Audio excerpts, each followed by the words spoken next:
Alright mga kalakay, stir fry tayo. Ito ay tirang steak kasi marami masyado yung steak namin kahapon. Hindi na ubos. So hinaluan ko siya ng potato, baggy beans. What is this? Red pepper. Meron din siyang celery. Ayan.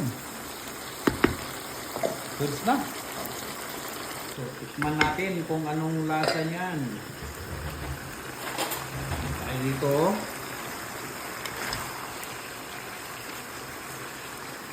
Ano?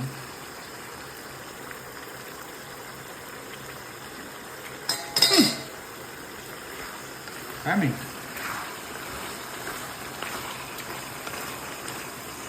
Thank you for watching.